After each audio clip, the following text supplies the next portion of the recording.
Praise the lord. ప్రభువైన యేసుక్రీస్తు నామములో కూడి వచ్చిన మీ అందరికీ వందనాలు. అసిపోయిన అన్నప్పుడే సరే బాగున్నారా? అది వాయిస్ కొంచెం గట్టిగా రావాలా. ఈ సమయంలో ఇలాంటి వాక్య ధ్యానంలోకి వెళ్ళిపోదాం. ఇలాంటి వాక్య ధ్యానం కొరకే పరిశుద్ధ గ్రంథమైన బైబిల్ నుండి యెషయా గ్రంథము 43వ అధ్యాయము 19వ వాక్యం. యెషయా గ్రంథము 43వ అధ్యాయము 19వ వాక్యం. ఇదిగో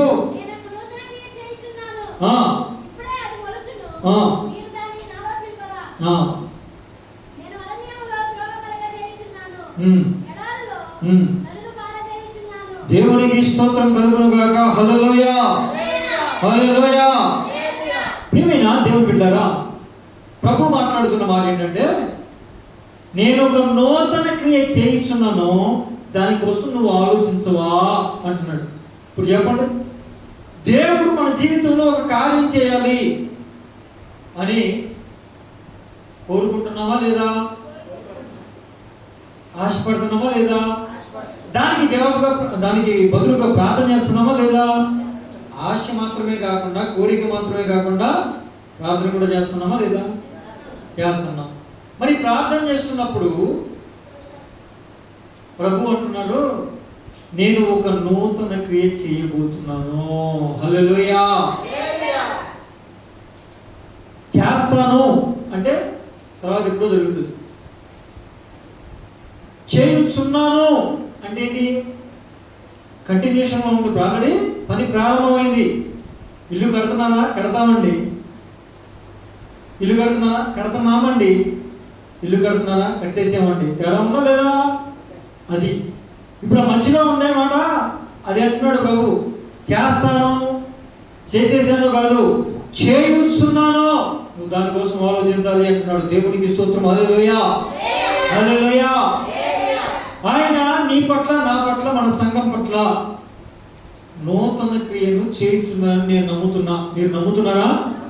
దేవునికి స్తోత్రం. అయితే దాని గురించి ఆలోచించాలా వద్దా? దేవునికి స్తోత్రం. హల్లెలూయా హల్లెలూయా. దేవుడు సంఘం పట్ల చేసే కార్యాల గురించి అనేకమైన రకాల ఆలోచన చేస్తూ ఉంటాను నేను. ఎందుకని? ఈ వాక్యం నాకు ఎప్పుడు తెలుసు, నాకు ఎప్పుడు గుర్తు. దేవుడు ఏదో ఒక కార్యం చేస్తాడు, ఆయన ఈ విధంగా చేసినప్పుడు దాన్ని ఏ విధంగా మనం అరేంజ్ చేసుకోవాలి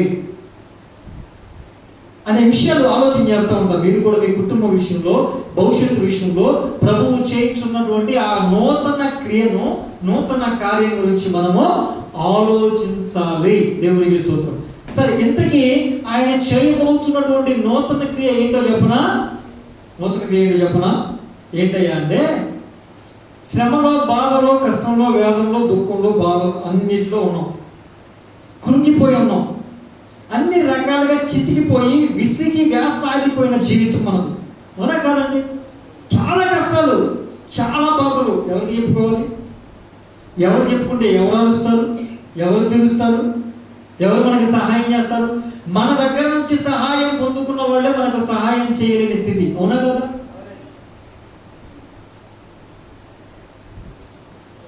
ఒకప్పుడు మన మీద ఆధారపడిన వాళ్ళే ఒకప్పుడు మనం చేసిన ఆ సహాయం వల్ల వాళ్ళు ఈ రోజున కొంచెం ఏదో కలిగి ఉన్నవారు, కానీ మనం చేసిన సహాయాన్ని మర్చిపోయారు.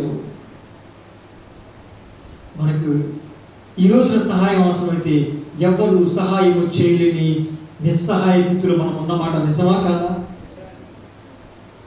బహు భయంకరమైన పరిస్థితి కాదా? అలాంటి పరిస్థితుల్లో ఉన్న మనతో ప్రభు మాట్లాడుతున్న మాట ఏంటంటే, నేను నూతన క్రియ చేస్తున్నాను, దాని గురించి నువ్వు ఆలోచించు. ఇంతకీ ఏమిటయ్యా నూతన క్రియ అని కనుక ఆలోచన చేస్తే, ఏమిటి ఆ నూతన క్రియ అంటే ప్రభు అంటున్నారు, అరణ్యములో మార్గమును నేను ఏం చేస్తానంట? చెప్పాలి. అరణ్యములో మార్గాన్ని కలగజేశాను అన్నాడు. ఏమండి?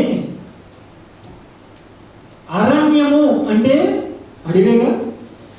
అడవిలో దారి తెలుసుద్దా మనకి? ఎప్పుడు వెళ్ళేవాడికైతే ఏమైనా తెలుస్తుంది. అవునా కదండి? ఒక్కసారి అడవిలోకి వెళ్ళిన తర్వాత ఎటు వెళ్తున్నామో మనకు తెలుసుద్దా? ఎటు నుంచి ఎటు వెళ్తే బయటికి వెళ్తామో తెలుసా? కొన్ని ఎటు వెళ్తే నీటి ఓట దగ్గరికి వెళ్తామో తెలుసా? మనకేమీ తెలియదు. ఇక అడవిలో చిక్కుకున్న తర్వాత మనకి ఎటు కూడా మార్గము తెలియని, గమ్యము తెలియని, ఏం చేయాలో అర్థం కాని, దిక్కు తోచని పరిస్థితే తప్ప మరొకటి మనకి కనిపించదు. అవును కదా? అరణ్యంలో మార్గం కనుక్కోవడం ఎంత కష్టం అంటే మన జీవితం కూడా అంతే కష్టాల బాటలో వెళుతుంది. మన కుటుంబం కూడా అలాంటి భయంకరమైనటువంటి శ్రమల గుండా మనం వెళుతూ ఉన్నాం. మన కుటుంబం వెళుతూ ఉంది. అవునంటారా కాదంటారా? ఒక శ్రమలో నుంచి బయటికి రావాలంటే, ఒక అప్పులో నుంచి బయటికి రావాలంటే, ఒక ఇబ్బందిలో నుంచి బయటికి రావాలంటే, ఒక బాధలో నుంచి బయటికి రావాలంటే మనకు ఎంత తరచి చూసినా కష్టపడుతున్నాం, ప్రయాసపడుతున్నాం, చేయాల్సింది చేస్తున్నాం, కానీ బయటపడే మార్గం మనకి తెలియడం లేదు. అవునా కదా? అవునా కదా? ఏం చేస్తే బయటపడతాం? అలాగని అరణ్యంలో ఉన్నాం, బహు భయంకరమైన శ్రమంలో ఉన్నాం, కష్టంలో ఉన్నాం, ఇల్లు ఇబ్బందుల్లో ఉన్నాం కనుక ఇక ఎటు ఏం చేయాలో అర్థం కావట్లేదు, ఎటు దిక్కు తోచట్లేదు కనుక అని ఏ పని చేయకుండా కామ్గా ఉన్నామా? మౌనంగా ఉన్నామా?